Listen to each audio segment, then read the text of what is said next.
Fala galera, bom dia, boa tarde, boa noite, como é que vocês estão? Sejam muito bem-vindos a mais um episódio do Black White Podcast, um episódio especial, sexta-feira, você tá aí sentado, assistindo uma tela, nos assistindo, né? E como pedido, trouxemos o pastor Eduardo Góes, que já se tornou residente aqui, né, pastor? A galera pede muito para o senhor estar vindo aqui, para estar tirando dúvidas. A galera ainda até chegou a comentar que seus episódios estão muito rápidos, que eles querem mais tempo. E hoje nós vamos estar tratando um assunto, galera, que é um assunto um pouco chato, um pouco que, tipo, né, tá pegando bastante aí, é sobre o que está acontecendo com Israel. Galera, vamos estar tirando as dúvidas, vamos estar falando também do porquê dessa guerra, como tudo começou, pegando a visão aí da Bíblia e a visão, né, histórica que tem, e não podíamos estar trazendo outra pessoa a não ser o pastor Eduardo Góes. Pastor, muito obrigado por ter aceitado novamente o nosso convite.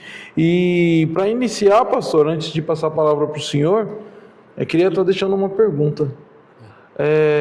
Como nós sabemos, né, que foi uma das perguntas que o pessoal mandou, como nós sabemos, pastor, que o povo de Israel é o que está certo e não o povo do Irã? Ok. Bom, pessoal, boa noite, bom dia, boa tarde, não sei que hora que você está vendo aí o nosso podcast, né? É um prazer estar aqui novamente, como você sabe, nós amamos esse trabalho que vocês fazem, apoiamos em tudo, né? Bom, sobre o nosso tempo está sendo reduzido, né? Eu sou bem ocupado, os irmãos aqui também, então, mas a gente pode tirar um dia especial e talvez, né, pegar um avivaço aí e jogar no ar e ficar algumas horas, depende de vocês. Boa, na hora que o senhor falar também. Tem que separar um dia e para a gente fazer isso daí vai ser um prazer, uma alegria, né, poder estar aí. Bom, a pergunta foi como saber se apoiar Israel é estar do lado certo ou do lado errado. Do lado errado, exatamente. Bom, a questão da guerra é sempre ruim, né?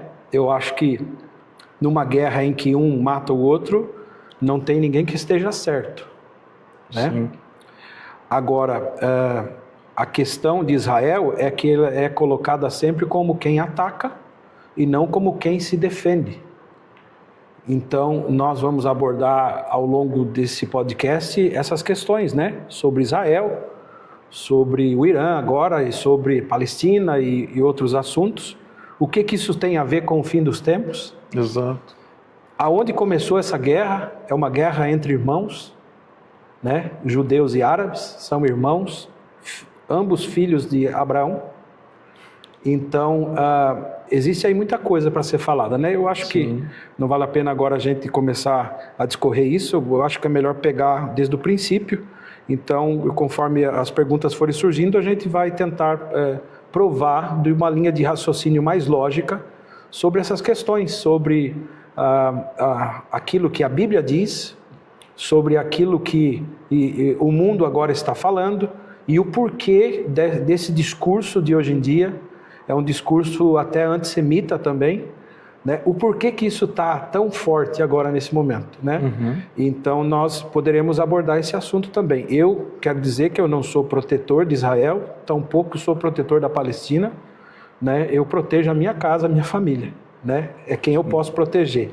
Mas eu posso, diante dos fatos, analisar friamente, com inteligência, os fatos, diante da Bíblia, diante daquilo que eu conheço, diante da geopolítica do momento, entendeu? Entendi, pastor. E, pastor, então explica para nós como que isso tudo começou. Porque vira e mexe nós é Israel envolvido ali, né, em guerras ali com os irmãos, né, que nem o senhor acabou de comentar. Como que tudo isso iniciou? Ok. Bom, isso há muitos anos atrás, aproximadamente há 4.000 anos atrás, Abraão, né, um caldeu, ele filho de Tera, um homem que era fazedor de ídolos, ele construía estátuas de deuses, e ele tem um encontro real com Deus, né, e Deus se revela para ele. Ele começa a chamar Deus de Adonai, que é Senhor, né? Quando se fala para Deus. E Deus fala para ele sair da terra dele, do meio da parentela, que ele ia fazer de Abraão uma grande nação. Bom, dali sai Abraão para uma terra que ele não conhecia, e no meio dessa trajetória, para encurtar a conversa, ele descobre que Sara, sua esposa, não engravida. Então, Deus faz uma aliança com Abraão, né? Muda o nome de Abraão, muda o nome de Sara. Só que no meio dessa trama demorou 65 anos para acontecer essa promessa. E Sara, a esposa de Abraão, achou que estava demorando muito e ele não teria descendência para deixar os seus bens e nem para constituir uma grande nação, porque para se fazer uma grande nação precisava de pessoas, ele precisava ter filhos. E Sara era estéril, não podia ter filhos. Ela tinha uma serva chamada Agar, egípcia. Essa serva Agar era uma concubina que foi dada a Abraão para que ele tivesse... Isso era uma prática comum daquela época, né? Se você tinha uma concubina ou uma empregada da casa e você não podia mais gerar filhos, eles chamavam ela gerava filho no lugar da sua senhora. Então, Agar gera um filho de Abraão por causa do pedido de Sara. Aí passam-se alguns anos, Deus desce ali e fala que Sara ia ficar grávida. Ela se riu no momento, porque ela achou impossível, eu sou estéril. E porque ela riu, o anjo disse que o nome do filho seria Isaac, que quer dizer riso. Né? Só que nisso já existia Ismael, ok? Ismael, filha de Agar, com Abraão. E como Ismael começou a crescer, era mais velho, e o pequeno Isaac estava ali, houve alguns conflitos em que Agar sentiu-se no direito, por ser mãe, sentiu-se no direito de que ela tinha alguma coisa, e ela era uma escrava, uma serva. Entendi. Então o que aconteceu?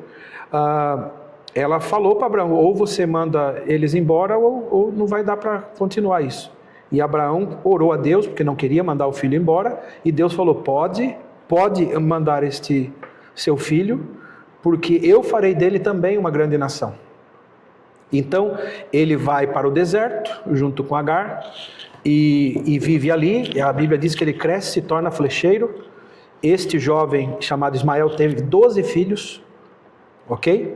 Aí Isaac cresce, também vai ter ali, Isaac teve 2 filhos, depois desses 2 filhos vem Jacó, e Jacó teve 12 filhos, o que deu descendentes das 12 tribos de Israel. Então ali começa, naquela época não havia guerra entre os irmãos, mas por um lado, dos filhos dos egípcios, os ismaelitas, saíram os árabes e outros povos daquela região do Oriente Médio, ok?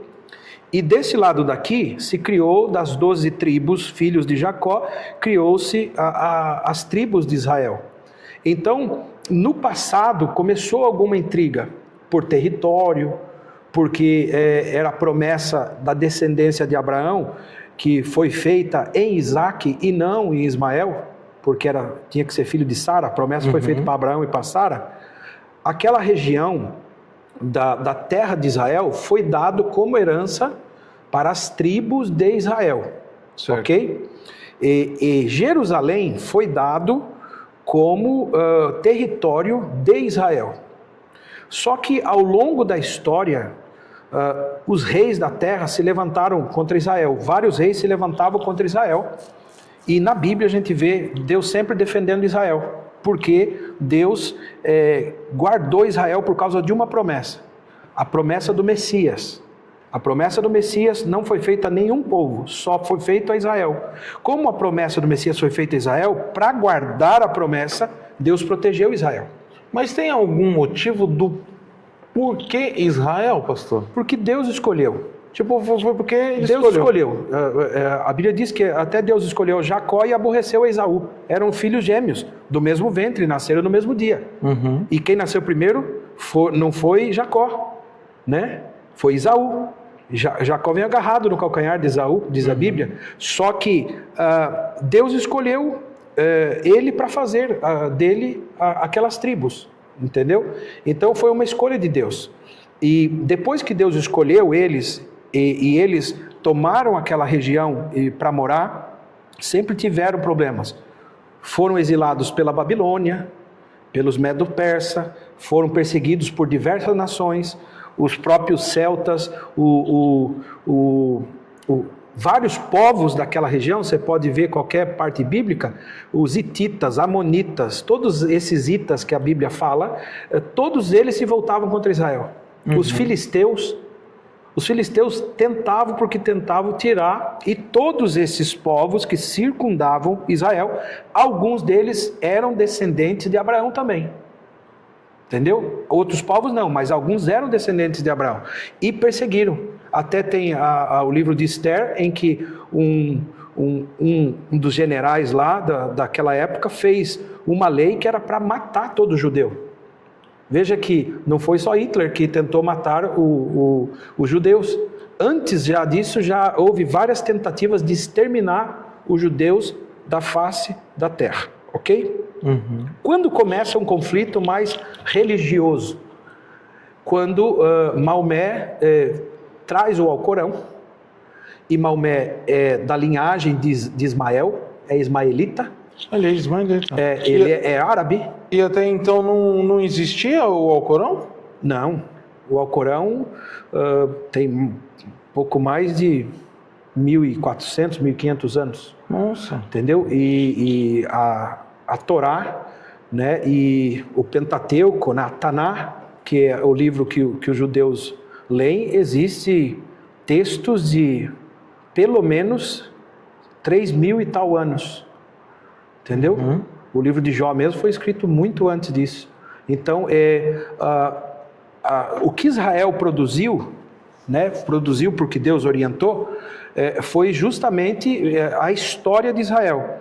Agora, todos os povos se voltaram contra ele. Quando surge o Alcorão e surge a religião muçulmana, eles tomaram aquilo como direito. E eles, num certo tempo, tomaram Israel. E quando eles tomaram uma parte de Israel, principalmente uma parte de Jerusalém, eles fizeram ali o local, porque foi ali que o Maomé recebeu o Alcorão de Deus, segundo ele.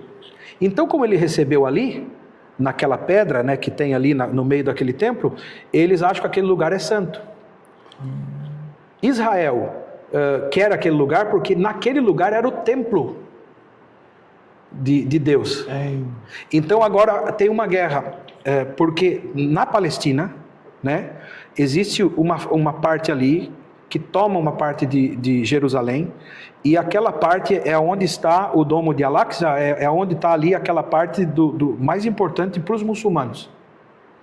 E existe dentro do Alcorão um texto que vai chegar um tempo em que vai se levantar um líder para destruir Israel. E todo muçulmano pode ser bonzinho, pode ser boa pessoa, ele vai querer a destruição de Israel. Por mais bom que ele seja. Não só disso, de todos os infiéis e de todos os que são do lado de Israel, ou que amam Israel, ou que ajudam Israel. Porque essa é uma guerra santa para eles. Eles querem destruir Israel porque Israel é como se fosse o inimigo principal. Rapaz, e isso tudo porque eles não esperou o tempo de Deus para fazer o bebezinho. O culpado disso é Abraão, né? Mas Deus permitiu que acontecesse. Exato. Dessa forma, não que Deus tenha prazer nessas guerras, mas o erro de Abraão fez com que, e de Sara, né, fez com que acontecesse essa divisão no mundo, mas Deus, é lógico que Deus tem uma escapatória, tanto é que Israel está sendo atacado sempre, mas ainda assim está conseguindo vencer. Né? Por que Israel está conseguindo vencer?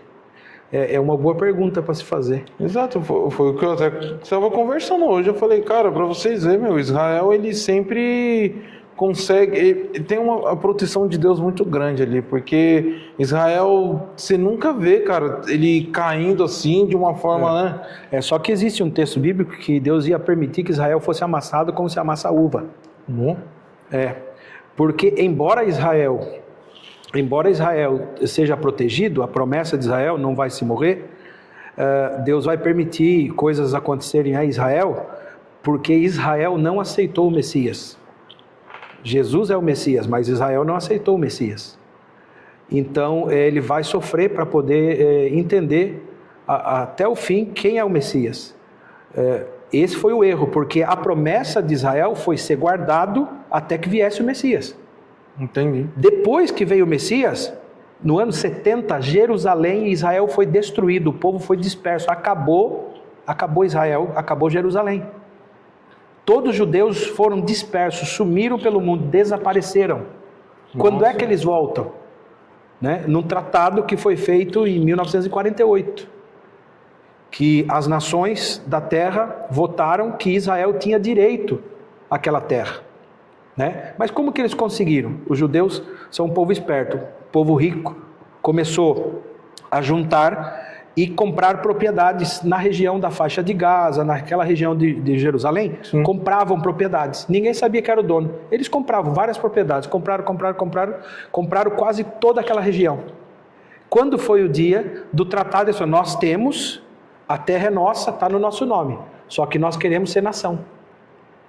Lógico. Quando Israel volta-se e se torna nação, inclusive o Irã foi o segundo país que deu o voto dizendo que sim, Israel tinha direito. Por quê? Porque o Irã não é árabe, o Irã é persa. A língua é persa, eles são persa. Só que nesse momento tem um regime muçulmano xiita lá. Mas isso aconteceu de maneira mais forte depois do ano de 79, entendeu? Que houve lá uma divisão, tinha um governo ditatorial desde o ano 1921, tinha digamos que um imperador que tomou conta do pedaço. No ano de 42, 41, surgiu o filho dele porque ele tinha sido preso e ele começou a gastar muito. Não é só que ele fez alianças no mundo inteiro, porque, eu não sei se você sabe, mas dentre os países do Oriente Médio, o Irã é um dos países principais. Sabia não? É um dos países mais ricos da região, é um dos países mais armados da região, é a quarta potência de petróleo do Oriente Médio, é o quarto maior produtor do mundo de petróleo bruto e venda bruta de petróleo. Ele é que toma conta da parte da faixa ali do Golfo Pérsico, ou seja, todo o trânsito de embarcações e navio tem que passar por ali, entendeu? É a segunda maior reserva de gás do mundo. Os caras são fortes, então. Então tem muita riqueza. E eles são 50 vezes maior do que Israel. Israel é um pontinho assim, e eles são enormes, entendeu? Então, há um interesse não só de Israel, há um interesse geopolítico em cima Sim. do Irã. Primeiro, o Irã fornecia armas para a Rússia, É o Irã que fornecia armas para a Rússia. E agora, por causa da guerra, ele não pode fornecer. Então, você vê que acalmou a guerra para o lado de cá. Entendi. E depois outra, as riquezas que possui lá, eles estão indo atrás. Agora, por que muitos países da Terra vão contra Israel? Estou falando de geopolítica. Tem a questão de que abaixo do Mar Morto tem 65 trilhões de dólares em coisas de riqueza. Produtos da área farmacêutica, 90% são tirados da região. E são 65 trilhões de dólares de riqueza ali, fora outras riquezas. Israel é a parte verde do Oriente Médio. Eles conseguiram florescer aquele lugar, entendeu? Então, agora nós perguntamos, mas por que Israel? Ok, Israel é a única democracia no Oriente Médio. A única. Entendeu? É o único país democrático do Oriente Médio. É o único país que tem liberdade. Por exemplo, se um homossexual quiser viver o seu homossexualismo, No Irã, ele é morto. No Iraque, ele é morto. Na Arábia Saudita, ele é morto. Em qualquer país ali, ele vai ter problemas. Só que Israel não. Israel dá liberdade a todo tipo de pessoa, seja religião, seja o que for, crença, como ele quer viver, o problema é dele. Eles são uma democracia, eles não vão perseguir porque há liberdade. Né? Então por que o mundo se volta contra Israel? Né? Porque existe um ódio espiritual que tem que acontecer assim, porque embora as pessoas, alguns jornalistas falem, Israel tem direito a se defender porque está sendo atacado. Quem atacou primeiro não foi Israel. Israel foi atacado. Só que Israel está protegido por um domo, né, que eles criaram, que eles impedem de ser atacados com tecnologia, que eles desenvolveram. Aliás, agora teve um ataque e passou algumas bombas, porque foi uma chuva. Falando que foi mais de 100, né? O Irã mandou uma chuva de bombas. Foi muito. Então, ali não tem como. Algumas passou e teve algum estrago. Só que a retaliação de Israel pode fazer um buraco dentro do Irã, porque agora, Israel, veja só, Israel atacou pontos estratégicos, bases, porque a ideia do muçulmano xiita é destruir Israel. E não é destruir bases militares, aviões e nada disso. Sabe qual que é a ideia do Irã para destruir Israel? É destruir todo judeu, todo israelita, todo mundo que pertence ao povo de Israel. É destruir todas as pessoas. Por isso que o ataque deles foi assim, descoordenado. Joga bomba lá, em todo lado. Por quê? Se atingir casas, se atingir pessoas. E aí pensam muitas coisas. Mas na faixa de Gaza Israel está atacando hospitais e não sei o quê. Há bases do Hamas dentro de hospitais e embaixo de hospitais. Sim. Há bases do Hamas em todo lado. Inclusive, eles fazem de propósito para quando forem atacados, colocar a culpa de que eles não têm humanidade, eles estão atacando criancinhas. Eles mesmos mandam crianças para o ataque, isso já foi provado, só que a mídia esconde e todo mundo fica, meu Deus, como já se viu fazer uma coisa dessa, né, com a Palestina. Só que a Palestina, a grande maioria é muçulmana. Lá não há liberdade. Se um homossexual for na Palestina, vai ser morto. E eles usam as crianças, os hospitais, as escolas como um escudo. Como um escudo. Isso Israel jamais vai fazer. Eu vi um soldado brasileiro que serviu em Israel por 2 anos, falando que eles fazem de tudo para proteger as pessoas civis. Sim. Eles não atacam, eles fazem de tudo para proteger. Entendeu? Quando do outro lado, não, eles pegam como refém o próprio povo. Entendeu? Como escudo. Entendeu? Por exemplo, vítimas de Israel foram, numa festa, foram sequestradas, sofreram abusos, maus tratos, foram pessoas que foram mesmo maltratadas de todo tipo, mulheres, por mais de 100 dias lá, sendo maltratada por vários homens, e espancamento de todo tipo, porque esse povo é mau, entendeu? Principalmente se for israelita. Se a pessoa for de Israel, eles tratam como se fosse um cão. Então, como que a gente vai proteger alguém que age dessa forma? Agora, Israel está se defendendo no momento, entendeu? Só que, como não penetra, porque Israel está bem preparado, porque é a única democracia num lugar onde impera outras coisas, ele está preparado para ser atacado. Quando ele é atacado, atinge pouco, mas quando ele ataca, faz muito estrago. Entendi. Entendeu? Aí o povo de onde já se viu, está destruindo o país, entendeu? Só que não atacou civis, atacou lugares estratégicos, entendeu? Então, mas você pode fazer outras perguntas aí, porque com certeza vai ter alguma coisa. Não, mas tipo assim, pastor Dom, só continuando um pouquinho, que eu tenho uma dúvida. Mas tipo assim, pastor, como que essas guerras sempre teve, né? Entre eles, né? Sim. O senhor acha que só está dando esse boom assim por causa da tecnologia que nós temos hoje, que é o quê? Tipo, consigo fazer um vídeo, consigo isso aquilo e mandar para outro lado, isso aquilo. Porque essas brigas sempre teve, não foi? Sim, sempre teve, mas antigamente a mídia não era progressista e esquerdista. a mídia hoje mundial é totalmente comprada. Entendeu? Graças a Deus por um podcast como esse, mas acredite, se a gente falar alguma coisa mais de cunho centro e direita, até o vídeo é mais lento, não vai passar entrega, tanto, né? entendeu? A entrega. Por quê? Porque existe um complô contra, né? Que não quer que as pessoas tenham a notícia da forma correta. Tanto é que jovens hoje têm a mente totalmente enviesada para outro lado. Por quê? Porque, por exemplo, eu vi na rua um cara entrevistando homossexuais e perguntando para ele: quem você prefere, Israel ou a Palestina? Ah, a Palestina. Mas você tem coragem de ir para lá? Ah, eu tenho. Falei, mas você não está aqui numa passeata LGBT? Você sabe que se você for para lá, você vai morrer. Ele falou, não, mas eu não preciso ir para lá. Eu falei, não, mas você pode ir para lá, você pode ir para Israel. Não, eu tenho medo de ir para Israel e ser maltratado. Ele falou, não, lá você não vai ser maltratado. Lá tem a maior passeata LGBT do Oriente Médio. Uma das maiores do mundo.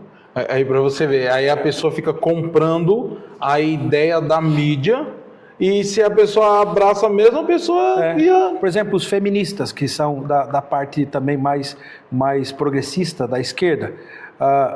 Uma feminista, uma mulher feminista que vá para o lado da Palestina, ela pode ser muito maltratada, porque ela está em pecado, ela não está usando um lenço na cabeça e coisas desse tipo. Mas em Israel ela vai andar tranquilamente na rua, com a roupa, com a saia, com o vestido, do jeito que ela quiser, entendeu? Então, e por que o mundo tem tanto ódio? Existe algo espiritual por trás disso. Entendi. Entendeu? Sempre teve ódio de Israel, não é de agora. É do tempo bíblico mesmo, entendeu? Sempre houve um ódio, só que agora a mídia, que é progressista e esquerdista, está colocando isso como se fosse essa a verdade. Israel não presta, se Israel for atacado, vamos aplaudir. Mesmo que mate criança, mas não interessa, vamos aplaudir. Agora, se for o contrário, aí não. Entendeu? Mesmo que seja esse tipo de pessoas homofóbicas, contra a mulher, contra os direitos, entendeu? A favor de matar e torturar pessoas, mesmo que sejam eles, a gente vai proteger eles e vai contra Israel. É como o negócio dos direitos humanos, protege o bandido, mas não protege a família do que foi maltratado. Que perdeu o ente, né? E pastor, rapaz, olha o TDAH bateu também. Que bom, é a hora. Mas aí, tipo assim, pastor, o senhor acha que essa guerra aí que está tendo aí agora, você acha que é um princípio de um sinal para a volta de Cristo? Segundo o que eu analiso, desculpa cortar você, não sei se você lembra no último podcast, acho que foi o último, um dos últimos, eu até desenhei da onde, na minha concepção, teria que vir um governo do anticristo, e eu falei que tinha que vir do Oriente Médio, Sim. Não de países como os Estados Unidos e essas coisas mais, embora eles ajam no papel, vão agir por trás de tudo isso, né? Eu acho que primeiro se levanta sim do Ocidente uma espécie de anticristo, Certo. e esse dá poder a outro, né? Que provavelmente vai ser ali do Oriente Médio, ou vice-versa, ou se levanta do Oriente Médio e dá poder a outro, porque o governo precisa ser do lado, acerca de Israel, e tem que fazer parte, como a Bíblia diz, dos governos anteriores, gregos, medos, persas, tem que fazer parte daquele povo que foi dominado por eles, né? Dos Seleucitas, que também são um povo, e só sobra 3 ou 4 países dali, entendeu? Então, para mim, um candidato forte é o príncipe da Arábia Saudita, é um dos candidatos fortes, e ele também se encaixa naquele 8º rei, porque ele é o 8º rei, né? Ele é filho de um dos que governou, mas ele não é legítimo. Existem 3 na linha da sucessão que eram os legítimos. Você vê que o chifre pequeno se levanta e abate outros 3. Sim. Ele conseguiu prender os irmãos que eram herdeiros legítimos do trono.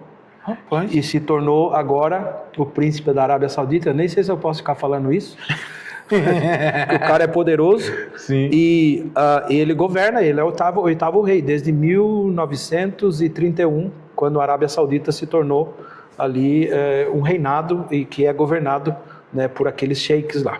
Então, ele é um cara influente no mundo inteiro, inclusive no Oriente Médio, entendeu? Então, são pessoas que, por serem muçulmanos, têm a mesma ideia de vamos destruir Israel. Só que o da Arábia Saudita é mais polido, ele vai fazer paz com todo mundo. Sim. Só que no final se volta contra Israel. Então, existe muitas coisas, isso é especulação que nós estamos fazendo, né? Só que todo o cenário que está se fazendo, bom, eu vou descrever aqui o que eu penso que vai acontecer. Sim. A guerra da Rússia e da Ucrânia, que está escalando, pode ser que dure um pouquinho mais. A guerra de Israel e do Irã não vai virar uma guerra mundial. Eu acho que daqui uns dias já vai abaixar um pouquinho. Mas eu acredito ainda que Rússia, que China, esses países ainda podem se meter. Eu acho que ainda tem que haver um conflito na China, que tem a ver com China e aquela parte ali que eles estavam querendo, que dizem que não é China, e outro eles dizem é China, e existe ali um conflito na parte também da China, que os Estados Unidos também tem a mão ali. Então eu acho que vai haver esse conflito ainda, daqui uns dias, entendeu? Porque você viu que estava escalando o conflito da Rússia, Sim. Agora escalou o conflito do Irã, depois vai escalar um conflito aqui embaixo. Eu acho que no meio disso ainda vem mais uma crise sanitária. Por que eu estou falando isso? Porque tudo isso está previsto dentro de um plano global, ok? Porque depois disso tudo, eles vão instaurar a paz mundial. E o controle. Por causa da parte sanitária, nós precisamos estabelecer o controle das pessoas. E por causa das guerras, nós precisamos estabelecer a paz entre países. Exato. Então, para isso, nós precisamos de um líder. Nós precisamos levantar alguém que governe tanto o Oriente quanto o Ocidente. Aí entra a tecnologia, e está previsto isso até 2030, né? Eu acredito que pode acontecer antes, mas está previsto até 2030. A tecnologia de inteligência, a tecnologia que existe no mundo hoje, está aí envolvido Elon Musk. E para que serve o Trump? O Trump é o cara da negociação. O nome dele é trombeta, né? E dá certinho, porque ele é como se fosse uma trombeta, entendeu? Mas para mim, vai se levantar um líder forte da parte do Oriente, que consiga colocar paz no negócio, com o apoio de Trump, da União Europeia e de outros povos, que ele vai estar ficando feio. Essa guerra ainda pode dar uns probleminha. Sim. Alguma coisa mais grave, bombas mais terríveis. Mas virar uma mundial, senhor? Mas eu acho que virar uma mundial não vai virar. Não vai virar, porque há outros interesses. Por que pode escalar um pouco com a Rússia e a China? Porque eles também estão de olho no petróleo e no Golfo Pérsico, entendeu? Porque a Pérsia ali embaixo tem o Golfo Pérsico. Sim. E é do Irã, entendeu? Então, por causa daquele trânsito e por causa do petróleo e do gás que existe ali, a riqueza, eles querem ali. Mas o mundo também quer a riqueza de Israel. Agora, eu vou dizer uma coisa para você. Como que pode Israel ser 0,02% da população mundial? Você sabe que é menos de 0,5% da população mundial. 0,02% da população mundial. Israel. Sim. E de todos os Nobéis que existe, tecnologia, de ciência, da paz, e todo o prêmio Nobel, 22% foi para o povo de Israel.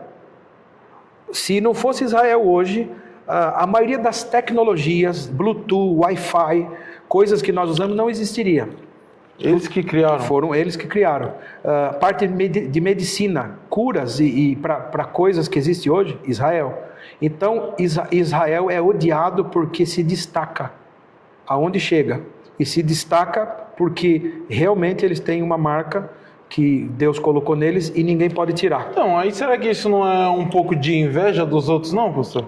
Um pouco de inveja, um pouco de, sabe, de tipo, os caras é a minoria e os caras ainda assim conseguem conquistar muita coisa e ainda é o protegido de Deus. Pois é, e pasme você, mas boa parte da riqueza mundial também está na mão de judeus.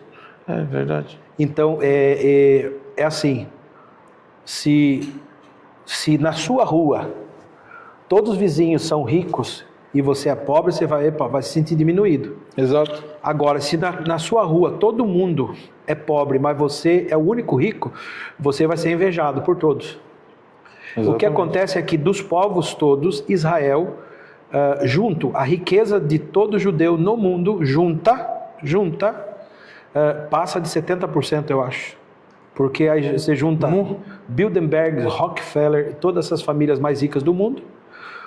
O povo da BlackRock, por exemplo, o presidente da França é judeu. Oxe! É esquerdista, mas é judeu. Emmanuel Macron. Ele é judeu. E outros líderes no mundo, outros grandes empresários do mundo, todos são judeus. E os maiores investidores, né, o diretor da BlackRock e outros coisas grandes do mundo, todos são judeus. E são sionistas, né, que falam. Eles ligam para o dinheiro, eles não estão muito aí. Mas é lógico que vão proteger. Por que os Estados Unidos protege Israel? Porque a maioria dos grandes empresários dos Estados Unidos são judeus. Uhum. Entendeu? E eles não vão deixar tocar. E não tem nada relacionado à religião, não, pastor? Os Estados Unidos, por se identificar? Não. Não tem nada a ver, não? A questão dos Estados Unidos é financeira. É financeira. Entendeu? Porque eles não servem a Deus. É só um país que se diz cristão, mas as pessoas sim servem a Deus. Uhum. Mas o governo não. O governo, acho pelo contrário. Entendeu? O governo é ocultista, satanista e todos os istas ruins que tem aí. Os governos, né, infelizmente, estão por esse lado. São maçons e outro tipo de, né, Illuminati, essas coisas todas que a gente já sabe. Eu não quero entrar por aí para não entrar na teoria da conspiração. Sim. Mas são pessoas que não amam a Deus. A questão deles é financeira. Entendeu? Eles protegem Israel porque estão protegendo a terra deles. Entendi. Entendeu? Porque é lógico que existe uma promessa e tem lá pessoas que eles não querem, tem riquezas lá que eles não querem que vá na mão de outras pessoas, entendeu? Entendi.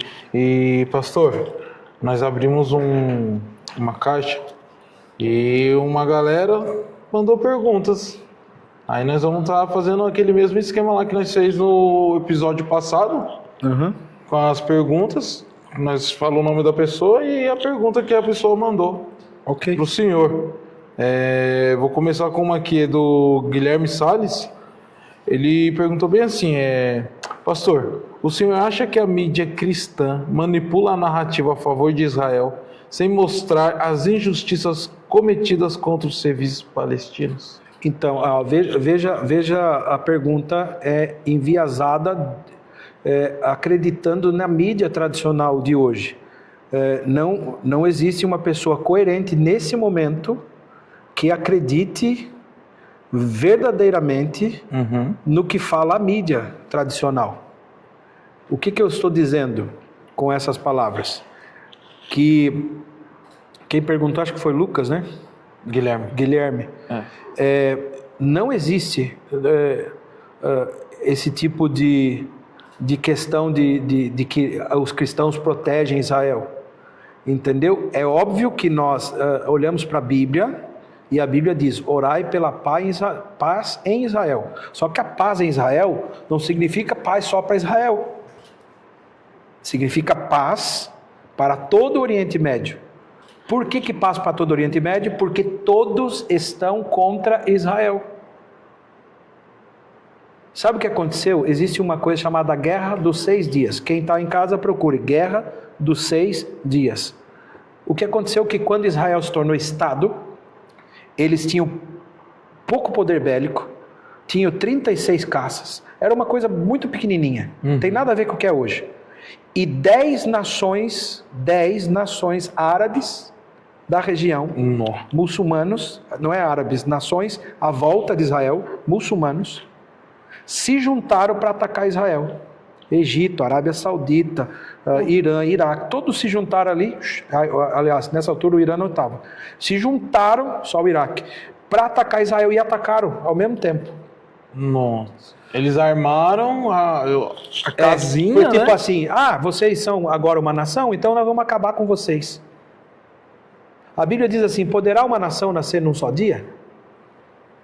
Porém eu digo, ela não vai nascer num só dia. E aconteceu com Israel, ela nasceu num dia. Acho que em 1948, quando foi dita que Israel é uma nação. Os judeus que estavam lá receberam um ataque. Em 6 dias eles levantaram voo com aqueles poucos caças que tinham. Os tanques poucos que eles tinham, e eles lutaram. Um general sírio, está num documentário do canal História, ele diz assim que ele não dava para lutar aquela guerra, porque ele diz que junto com os tanques de guerra vinham gigantes. Eles vinham além das naves de Israel, eles vinham outras naves que apareciam do nada e desapareciam e abatiam. Então, o que aconteceu? Será que foi os ETs que ajudou Israel? Entendeu? Eu acredito que sim. Foi de fora da terra a ajuda. Sim. Porque por que todos eles se reuniram para destruir Israel? Por causa de uma promessa do Alcorão, que tem que destruir Israel. Rapaz, aí eles acreditaram nisso. E eles acreditam ainda. Por exemplo, dentro do islamismo existem 2 vertentes, 2 mais famosas. Tem os sunitas e os xiitas, né? O que são os sunitas e xiitas? Por exemplo, 90% dos árabes muçulmanos são sunitas. Uhum. Eles acreditam que a liderança deles, ela não precisa ser passada, ela pode ser passada por tradição, né? Eles aceitam o líder como se fosse o califa e... Por exemplo, quem assumiu depois de Maomé, segundo eles, foi o sogro dele.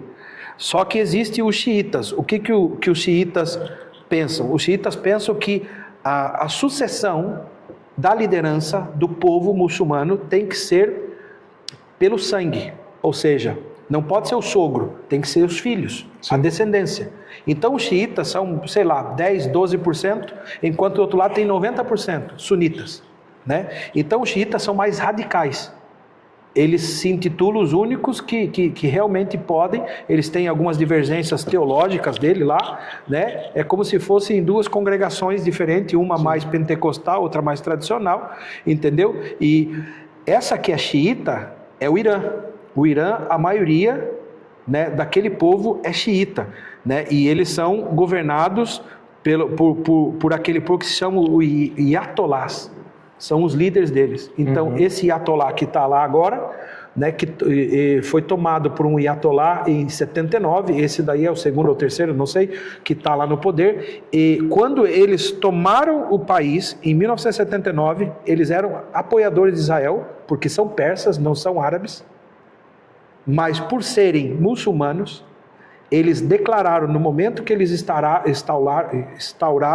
a Sharia, né, o governo, e as leis são do Alcorão no país. Então, eles naquele momento falaram, nós não apoiamos Israel em nada, pelo contrário, nós queremos a destruição de Israel. O Irã, nessa altura, fez isso. Então, os xiitas que estão lá, que são mais guerreiros, mais radicais, eles têm coragem de tacar uma bomba atômica em Israel. Sim. Por que agora está havendo esse ataque? Para buscar, tentar acabar com a questão deles construírem bombas atômicas. Porque no dia que o Irã construir uma bomba atômica, a primeira coisa que eles vão fazer é um test drive lá em Israel. Essa é a ideia deles. Então, agora, Israel é ruim por se defender? Imagine eu sei que se o meu vizinho me odeia e ele está construindo uma bomba ali para jogar na minha casa, eu vou deixar que ele construa a bomba? E você vai ficar esperando? Eu vou ficar esperando o vizinho? Não, é o que está acontecendo ali. Todos à volta de Israel querem destruir Israel. E Israel aqui na mídia é ruim. Por quê? Porque morreu crianças, porque é uma guerra. Sim. E Israel está se defendendo. Você nunca vai ver que Israel atacou primeiro. Nunca. Entendeu? Nunca você vai ver Israel começou uma guerra, não. Israel se defendeu e contra-atacou. Só que ele contra-ataca com pontos específicos. Ele recebeu o ataque e contra-atacou. E o contra-ataque dele destruiu bases e vai continuar até achar as ogivas. Inclusive Israel está dizendo que houve países ocidentais que forneceram urânio. Eu espero só que não seja o Brasil. Se Deus quiser, não vai ser. Forneceram urânio para eles enriquecer. Porque para fazer a bomba atômica. Porque se eles fizerem a bomba atômica, eles vão lançar em Israel. Israel não quer, porque uma bomba atômica mesmo que você abata, vai ter problemas. Não, e Israel não é tão grande assim, né, pastor? Israel não é muito grande. Uma bomba atômica ali arrebenta muito ali. Arrebenta muito. Aí pronto. Pastor, Lucas Ferreira, ele está perguntando assim, pastor, na sua visão, essa guerra, você acha que é mais política ou é algo espiritual? As duas coisas. É política porque existe riquezas em Israel. Essa guerra de agora é política porque o Irã é um dos países mais ricos que existe na região, de petróleo e de gás, principalmente. É detentora do Golfo da Pérsia, o Golfo Pérsico, né? Então, quem dominar aquele país, se cai o regime lá e outro governo entra e é amigo, por exemplo, dos Estados Unidos, vai ser bom, entendeu? Então, é lógico que existe política por trás. E também existe a questão espiritual, que precisa se causar muita guerra para que se levante um líder. Só que esse líder não vai ser só um líder político, ele vai ser o anticristo. Então, tudo converge para isso. Eu acredito que será no nosso tempo, na nossa época. Por isso, é sim política, mas também é algo espiritual. É algo espiritual.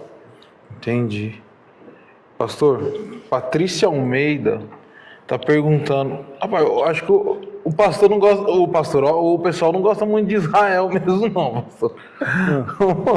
Perguntou assim. Pastor, Israel ainda é o povo escolhido de Deus, mesmo com tantas práticas seculares lá dentro? Provavelmente as pessoas que perguntam essas perguntas nasceram de 1990 para cá, né? 1995 para cá. Porque está sendo, do ano 2000 para cá, a mídia se tornou uma mídia enviesada. Sim. Mas por que está acontecendo? Porque precisa causar ódio no mundo inteiro contra Israel. Entendeu? Por que causar ódio contra Israel? Porque Israel precisa ser odiado para que todo mundo se revolte contra ele. Sabe qual é a última guerra chamada Armagedon? O mundo inteiro contra Israel. Então, eu não duvido que vai acontecer com a ajuda de quem? Da mídia, com a ajuda do mundo inteiro. Isso é ruim? Não, Deus está no plano disso. Deus está no plano disso e Deus permitiu isso, porque toda a terra precisa odiar Israel. Então é óbvio que vão odiar Israel. Agora a pergunta dela se o povo escolhido de Deus, se eles são o povo escolhido de Deus mesmo com práticas não cristãs. Isso. Mas nunca foram cristãos, né? O judeu não é cristão, o judeu é judeu, entendeu? Eles adoram a Deus e na história deles eles sempre tiveram que lutar. Desde a história bonita da Bíblia de Davi derrubando um gigante filisteu, porque os filisteus estavam lá para escravizar Israel e eles tinham que se defender. Exato. Mandavam gigantes, mandavam pessoas guerreiras lutar e eles tinham que se defender. Desde essa época, Israel está se defendendo. Então, se eles não fossem povo de Deus, eles já estariam destruídos. Exato. Entendeu? Agora, sim, Deus marcou eles. Mas não significa que não vai se cumprir a palavra que ele vai ser esmagado como se esmaga uma uva. Ok? Porque eles não aceitaram Jesus. Mas assim, até o último minuto Israel vai sofrer ainda, bastante. Por quê? Para que eles reconheçam o Messias. E o Messias virá para salvá-lo. Entendeu? A última parte de Apocalipse, Jesus desce no Monte das Oliveiras em Israel, fende o monte ao meio e da sua boca sai uma espada, uma palavra que derrota o exército do anticristo. 200 milhões de pessoas do mundo inteiro. Mas essa questão aí, pastor, é algo realmente, como é que fala? Real ou fictício? É isso. Porque a Bíblia usa muitas figuras. Eu acredito que é real, né? Porque assim como Jesus veio e nasceu em Israel, não do jeito que os judeus queriam, mas ele veio e nasceu e morreu ali, ressuscitou, né? Da mesma forma ele virá.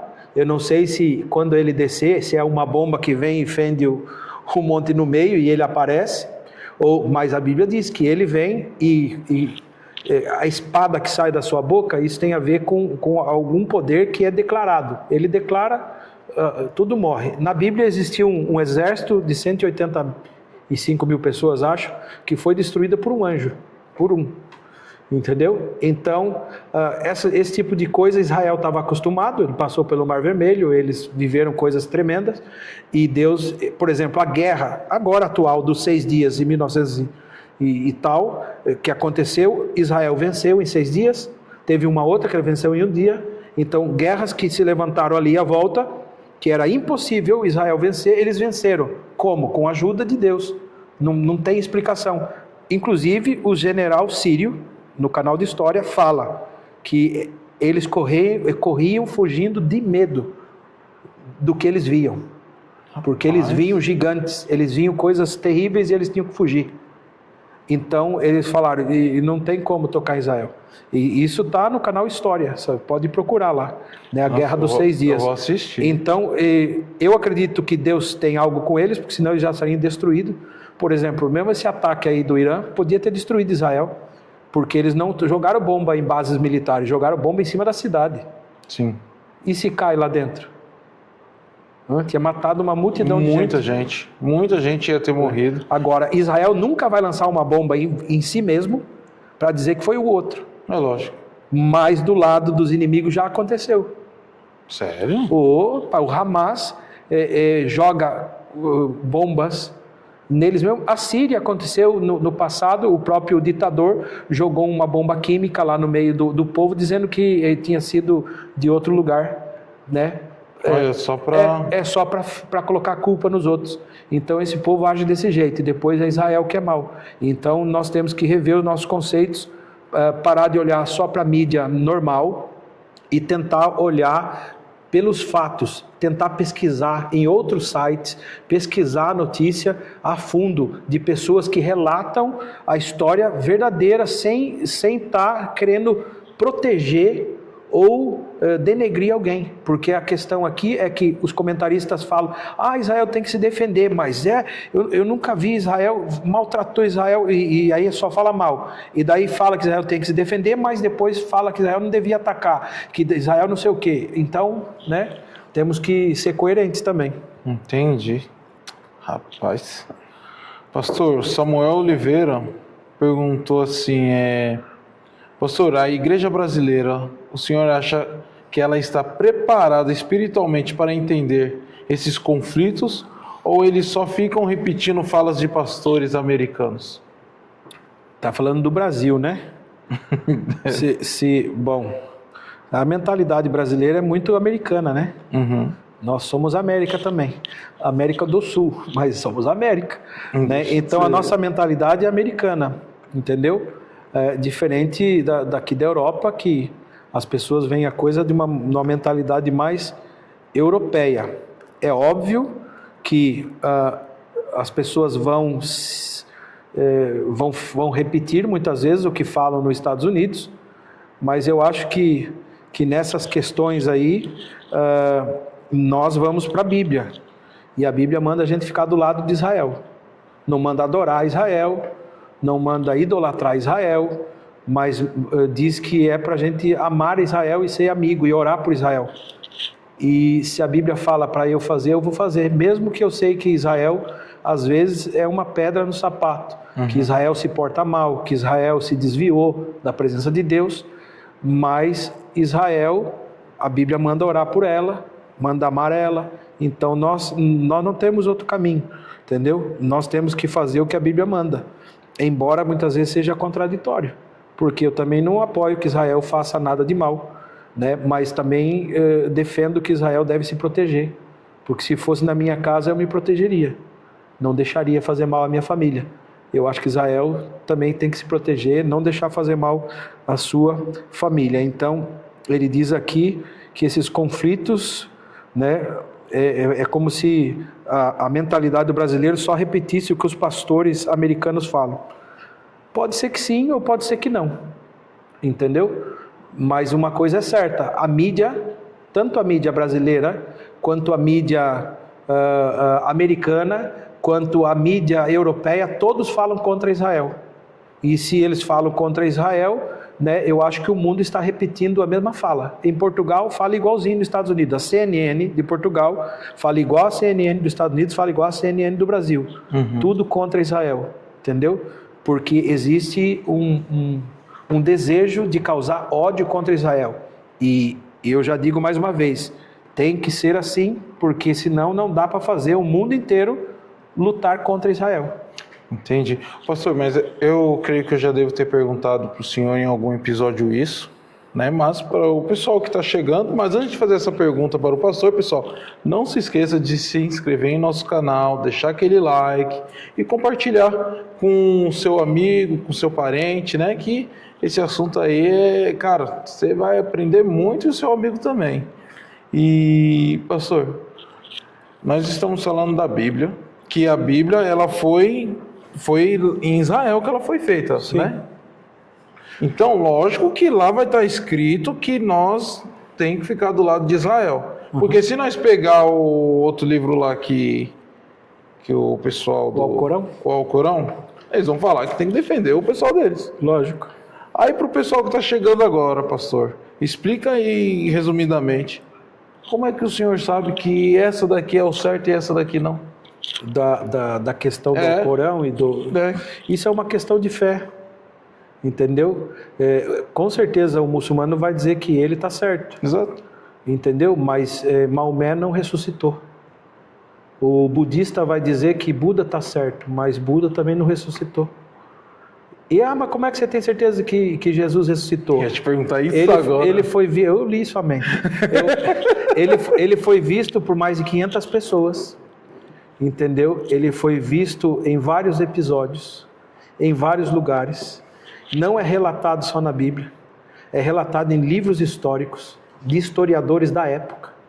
Entendeu? E é a fé que permanece há mais de 2000 anos. Embora houve um rapto da fé, do ano 300 para frente, o Império Romano tomou a religião como se fosse do Estado, e depois do ano 400 aquilo avacalhou, né? E depois houve reformas e revoltas, porque a Igreja Católica Apostólica Romana dominou por 1300 anos a fé cristã, com templários, com pessoas matando, com pessoas fazendo tudo de errado, e isso foi uma parte negra da história, mas a Bíblia, os escritos bíblicos já estavam escritos antes disso, e foram organizados antes. E depois houve alguns concílios para tirar algumas coisas e pôr algumas coisas, mas é coisa mínima. Então, de lá para cá, né, não houve alterações assim. Agora, a fé muçulmana, embora seja antiga, não é tão antiga. Entendeu? Ela surgiu de uma forma assim, mesmo para destruir Israel. Então, eu não acho que, em nenhum lugar da Bíblia você vai ver que nós temos que destruir algum povo. Exato. Jamais. A Bíblia manda agir, Jesus manda agir contra os nossos inimigos, manda agir com misericórdia. O muçulmano diz que os inimigos devem ser eliminados. Misericórdia. Então, como é que eu posso dizer que isso é uma boa coisa? Entendeu? Jesus disse, amem os seus inimigos, orem pelos seus inimigos. E você acha que alguém... e outra coisa, do ponto de vista... você acha que alguém sustentaria de verdade uma farsa perante a morte? Vou trazer para miúdos. Pedro, Tiago, João, todos que andaram com Jesus e viram que Jesus ressuscitou. Imagine que você vê. Imagine que fosse mentira. Você não viu, mas inventou. Alguém põe a faca no seu pescoço, você ia sustentar a mentira? Ah, sustenta não. Até o final? Sustenta Matar não. seu filho, sua esposa, depois eu mato você. Você sustentava essa mentira? Não, Mas segura, se eles viram e aquilo mudou a história deles, eles conseguiram sustentar até o final, é porque é verdade. Porque eu não sustentaria uma mentira se alguém colocasse uma faca no pescoço do meu filho. Mas se eu ouvir uma verdade que mudou a minha história, como Jesus, pode matar todo mundo. Eu não vou negar porque eu sei que eu vi, ele é real, e isso vai acontecer comigo. Eu também vou, no final das contas, eu vou estar com ele. Então, por aí que começa a se fazer a questão, entendeu? Mas tem gente que explode bomba lá em nome dos deuses dele, né? Só que o objetivo não é o amor. O objetivo é matar pessoas que são inimigas, pessoas infiéis. E nunca você vai ver isso na Bíblia, entendeu? Entendi. No Novo Testamento, onde Jesus nos trouxe a palavra, ele não ordena ninguém matar ninguém, que é contraditório, que fala contra ou que faz mal. Muito pelo contrário, ele disse: se der um tapa, você dá outra face para dar o outro. Então, como que alguém pode dizer que esta fé é verdadeira ou mentirosa mediante a esses fatos? Entendeu? Se ela fosse mentirosa, me dá um tapa, eu dou outro. Exato. E até o judeu, é olho por olho e dente por dente, o negócio é assim. Entendeu? Se com a espada fere, com a espada será ferido. Mas, diante da graça e do amor que Jesus derramou no nosso coração, ele manda dar outra face. Ele diz que se alguém pedir a capa, pedir o casaco, você dá a capa também. Ele fala que se chamar você para caminhar 1 milha, caminhe 2. Quer dizer, ele manda sempre ir além. Entendeu? Então, não tem como eu dizer que não é verdadeiro. Primeiro que isso mudou a minha história, mudou minha vida e transformou o meu ser. Embora seja uma crença, pela fé, eu tenho a certeza de que eu não estou errado. Também não quero julgar os outros. Sim. Mas eu acredito que a lei do ser humano é o amor. Mas não é o amor que as pessoas acham que existe hoje em dia. Que hoje em dia o amor para as pessoas é ter relação sexual. Não é esse amor, é o amor de ser capaz de entregar a vida por um irmão, entregar a vida por uma pessoa. Eu tenho que ser capaz de entregar a vida por você. Numa situação, se nós formos atacados, eu pulo na frente. Não mate meu irmão, vai. Deixa eu no lugar. Será que a gente tem essa capacidade de brigar para ver quem vai morrer primeiro? Entendeu? Então, o Evangelho nos manda fazer isso.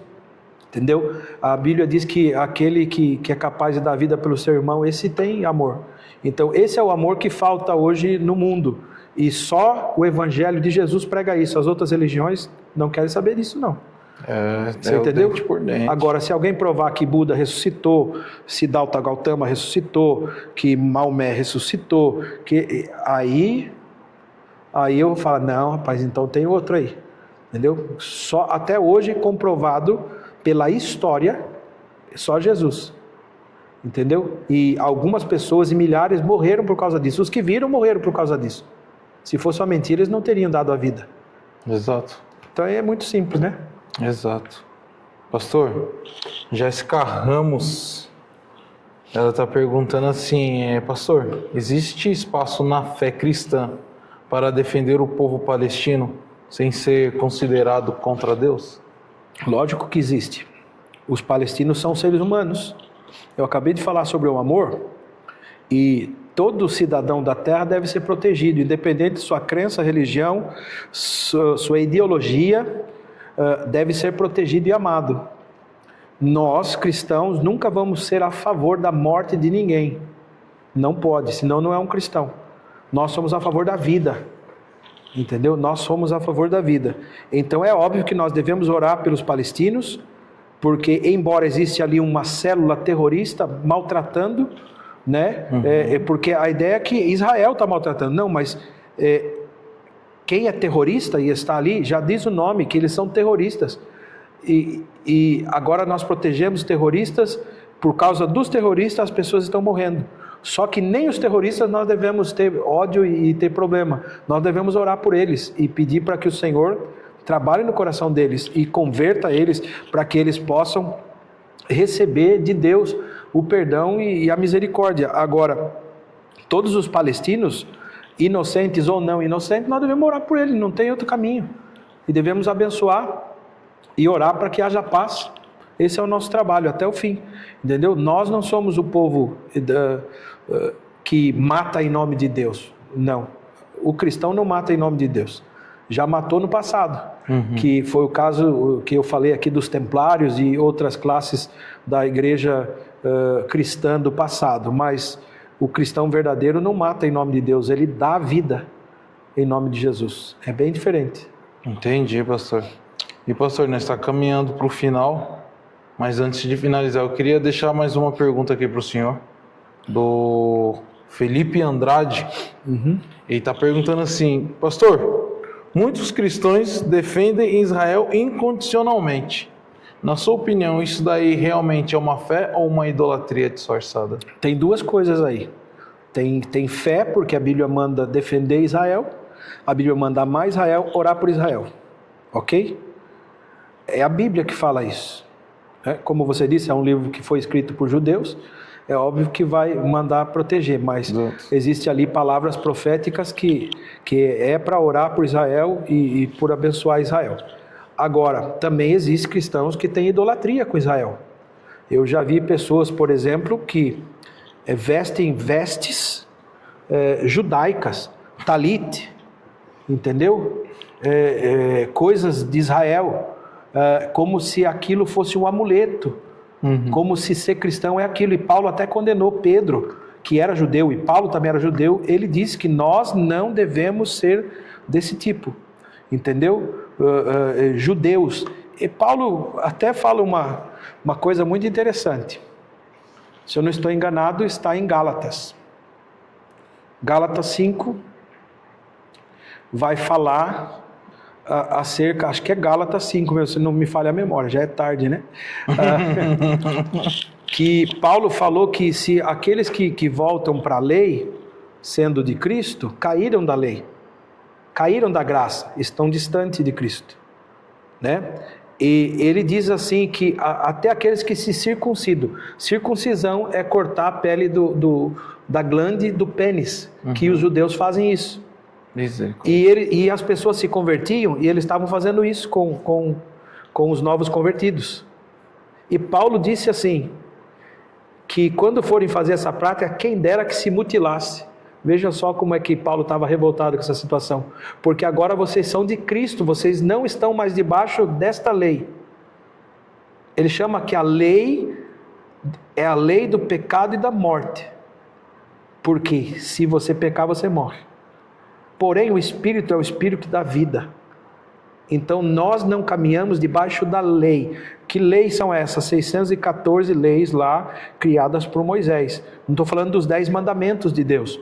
Existe uma diferença dos 10 mandamentos de Deus, que é a lei de Deus. As leis, sem falar de Deus, fala dessas leis, né? Que algumas foi Deus que deu, outras foi Moisés que escreveu, mas nós seguimos os mandamentos. Que os mandamentos, Jesus disse, eu vou simplificar para vocês cumprirem os mandamentos. Primeiro lugar, ama teu próximo como a você mesmo. Ou seja, você ama a outra pessoa como você se ama. Ok? E diz assim, em primeiro lugar, ama a Deus sobre todas as coisas. Né?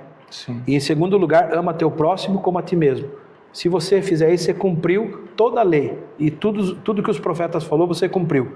Nessas duas coisas, amar a Deus sobre todas as coisas e o teu próximo a ti mesmo. Então, é impossível uma pessoa que queira servir a Deus e viver debaixo dos rudimentos da lei. Entendeu? A pergunta do rapaz até me fugiu agora da mente, é Felipe, né, Andrade? Isso. Né, falando da idolatria, não é isso? Então, é óbvio que nós vamos viver de forma a orar por Israel, mas não só por Israel, nós oramos por todo mundo. Por exemplo, a nossa igreja tem bandeiras de várias partes do mundo, nós oramos por todas as pessoas do mundo, declarando bênçãos sobre elas, independente do que esteja acontecendo. Entendeu? Por exemplo, na época da Ucrânia e da Rússia, que estava no começo, nós oramos tanto pela Rússia quanto pela Ucrânia. para que houvesse paz.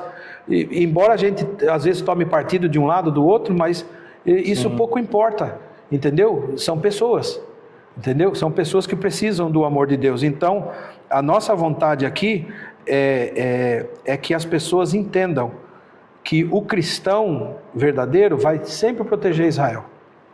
É impossível não proteger, porque a Bíblia diz para fazer, entendeu? É como se fosse um parente aí, sei lá, um avô. Eu vou proteger meu avô. Lógico. Porque a fé cristã surgiu lá. Agora, nós não idolatramos, como eu estava falando. Já vi pastores vestindo roupas como se fossem judeus. Kippá na cabeça. Para subir no monte.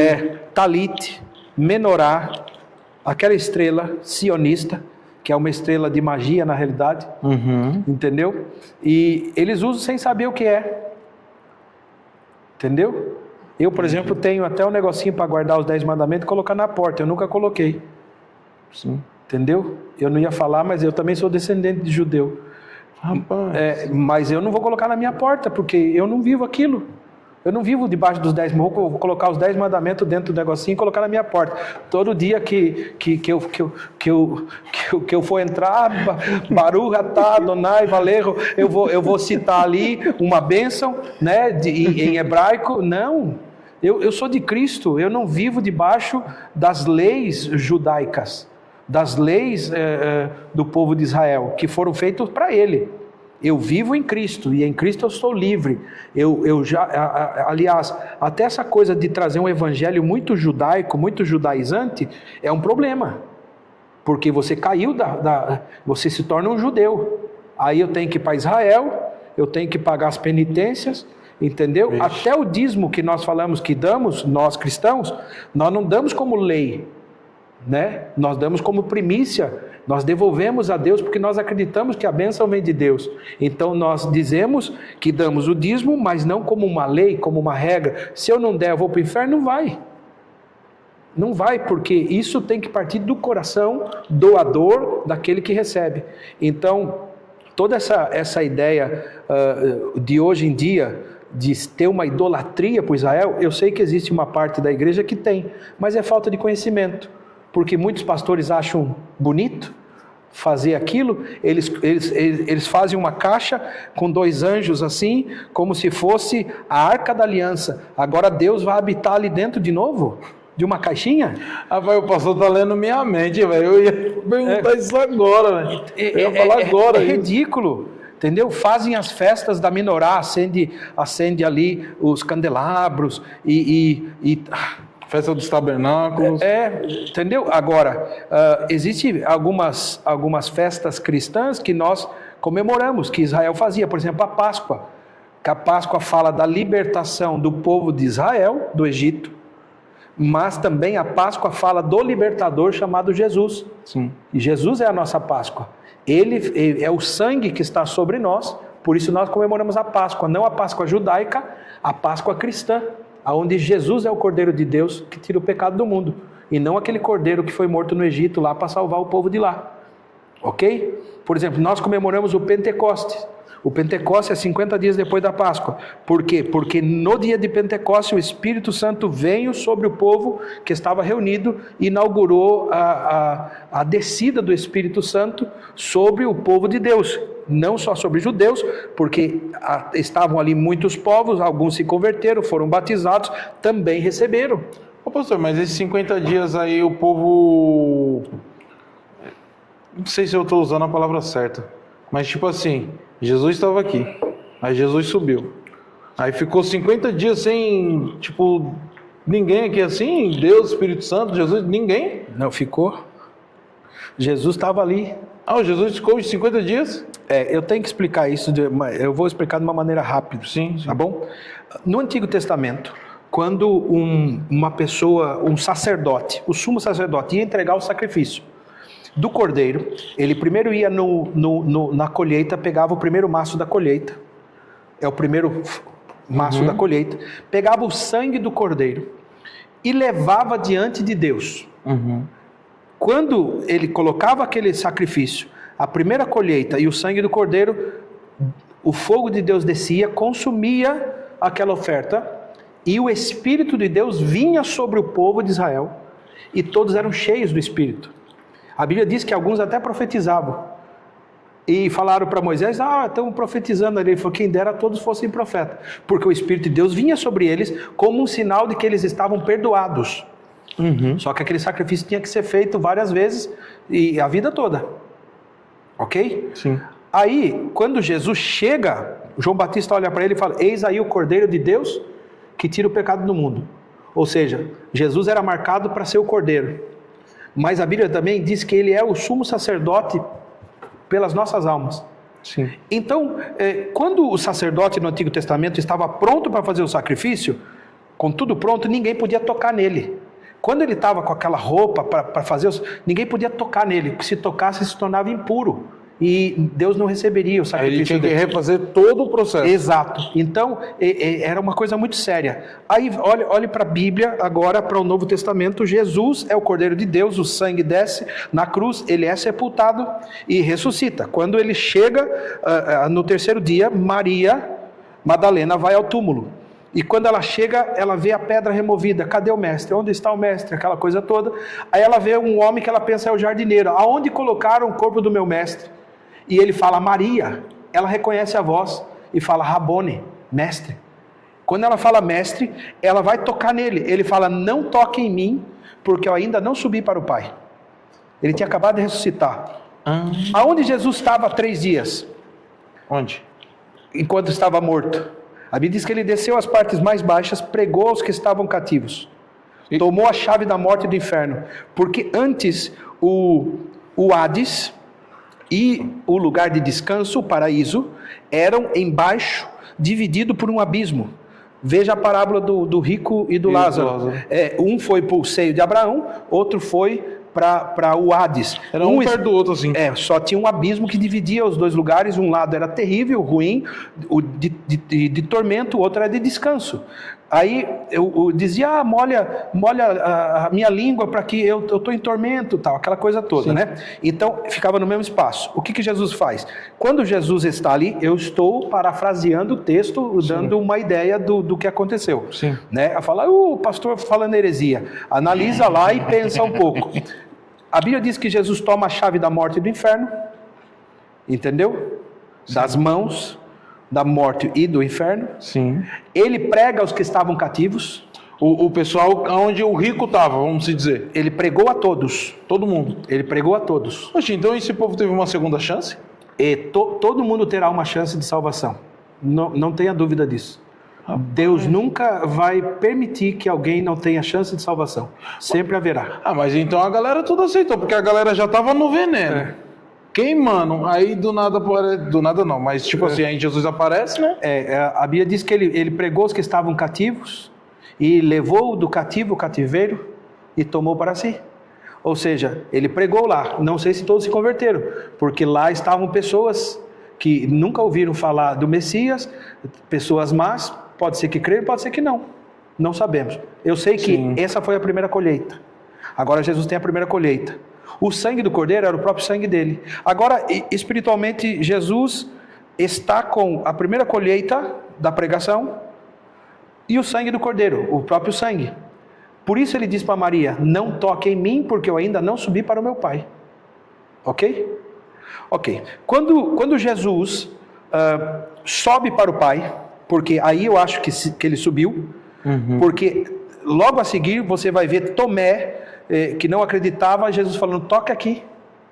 Ou seja, já tinha subido. Jesus sobe, entrega o sacrifício ao Pai. E Jesus retorna. Certo. Entendeu? Quando Jesus retorna, está no meio dos discípulos, ele fala, toque aqui, ó, toque aqui. Toca na minha mão, toca aqui do meu lado e veja. Aí ele cai de joelho no chão, arrependido. Né? E ele fala para Tomé, quem dera todos fossem crentes. Porque você precisa ver para crer. E tem muita gente que precisa ver para crer. Por isso que não tem fé para crer. Eu não acredito em Jesus porque eu não vejo, eu prefiro acreditar nisso que eu vejo. Entendeu? Tudo bem, só que é pela fé, né? Bom. Automaticamente, quando Jesus entrega o sacrifício, era para o Espírito vir. Sim. Por que só vem 50 dias depois? Por quê? Na realidade, ali, 40 e poucos dias depois. A Bíblia vai dizer que o tempo de Deus é diferente do tempo do homem. O tempo do homem se chama Cronos, no grego, e o tempo de Deus é Kairos. O tempo Kairos é atemporal. 1000 anos é como se fosse um como se fosse 1000. E aí como é que você faz a conta? Uma regra de 3 bem simples para você fazer é o seguinte: se 1 é 1000, se 1000 é 1, quanto que seria 50 dias? Coloca X. Aí você cruza ali, faz a conta. É muito simples. Na realidade, se fizer a conta do Kairos de Deus, 1000 como se fosse 1 como se fosse 1000, é como se demorasse 50 dias, 3,4 segundos para chegar 50 dias. Nesses 50 dias, a Bíblia diz que Jesus foi visto por muitos, ele permaneceu com as pessoas. E ele disse: agora eu vou, porque se eu não for, não descerá o Consolador. Só que o Consolador já estava a caminho.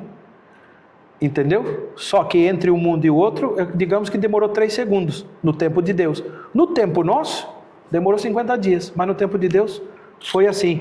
Jesus entrega o sacrifício, Deus fala que desça o Espírito. 1, 2, 3, pum, desceu. Entendeu? E o povo recebe o Espírito. Entendeu? Você veja que as coisas espirituais são assim. Por exemplo, a Bíblia diz sobre Daniel, que Daniel orou, a resposta saiu, mas demorou 21 dias para chegar. Quando o anjo chega, ele falou assim: Daniel, a sua oração foi atendida desde o primeiro dia, mas quando eu vinha com a resposta, o príncipe da Pérsia, um demônio, um principado da Pérsia, me resistiu. Tanto que precisou o arcanjo Miguel vir e lutar para mim, para que ele fosse liberto, para poder trazer a resposta de Deus. Então, o mundo espiritual tem essas coisas, entendeu? É um delay. Tipo um delay, né, pastor? É um delay, mas sai de lá para cá. Mas tem coisa também que não tem delay. Deus fala: é agora, é agora. Ou porque Deus se antecipa, eu não sei, esse mistério, ou porque é assim, Deus faz como quer. Né? Acontece que para nós tem coisas que demora, para Deus não demora nada. Então, é assim que funcionam as coisas de Deus. Então, o Pentecostes, na realidade, acontece no mundo espiritual na mesma hora que Jesus entrega o sacrifício. Entendi. Entendeu? E Jesus ficou com eles ainda por 40 e poucos dias, 40 dias, acho. Depois ele é assunto aos céus. O povo está reunido orando. Entendeu? E aí recebe o Espírito Santo. Mas Jesus esteve ali com eles. Só que eles serviam a Deus. Independente se Jesus está ali ou não, eles estavam servindo a Deus. Entendeu? Entendi. Jesus está com eles um pouco, Jesus sobe, mas o Espírito Santo desce. Entendeu? É mais ou menos por aí. Entendi, pastor. E quero te agradecer novamente aí pela sua presença. De nada. Né?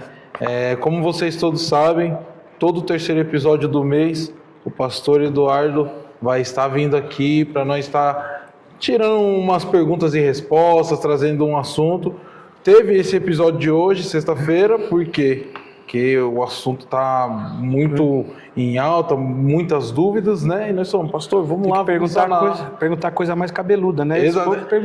Tem que ter. O povo acho que estava com raiva de Israel, pastor, mas você estava perguntando coisa. É natural a raiva de Israel e tem que crescer essa raiva. O mundo inteiro tem que odiar Israel, mas o cristão verdadeiro não vai odiar Israel. Se no seu coração está crescendo ódio por Israel, comece a orar e pedir discernimento para Deus. Certo.